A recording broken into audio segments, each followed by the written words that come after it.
Tu es souvent en première ligne avec les jeunes, en fait.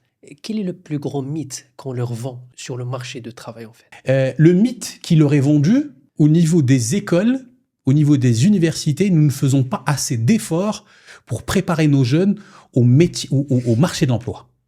Nous sommes très forts pour former sur des matières, sur du savoir-faire, mais réellement, nous ne préparons pas le jeune ou la jeune marocaine au marché de l'emploi. C'est-à-dire, il vit pendant 3 ans, pendant 4 ans, pendant 5 ans dans un cocon de sécurité où il est complètement protégé. À un certain moment, il arrive ou il n'arrive pas à trouver un stage. Et puis par la suite, il a son diplôme et il se retrouve du jour au lendemain à chercher un emploi.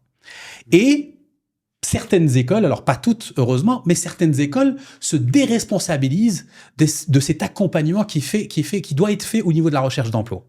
La preuve, c'est que Ednan Fulmrib a un nombre très important, je n'ai pas la donnée en tête, mais un nombre très important d'écoles qui ne suivent pas le taux d'employabilité des étudiants de l'homme. Alors que ça devrait être un basique. Et ça devrait être aussi un argument de vente. Exact. Une école, je te coûte entre 30 000, 40 000, 50 000 dirhams l'année.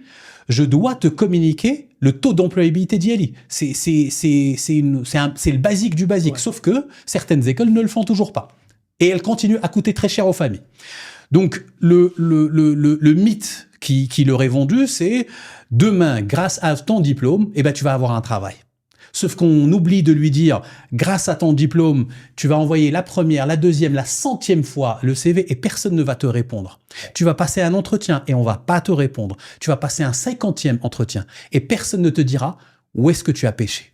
Et quand tu auras la possibilité ou le miracle d'avoir un emploi, on va t'arrêter au milieu de la période d'essai. Et tu ne sauras jamais pourquoi.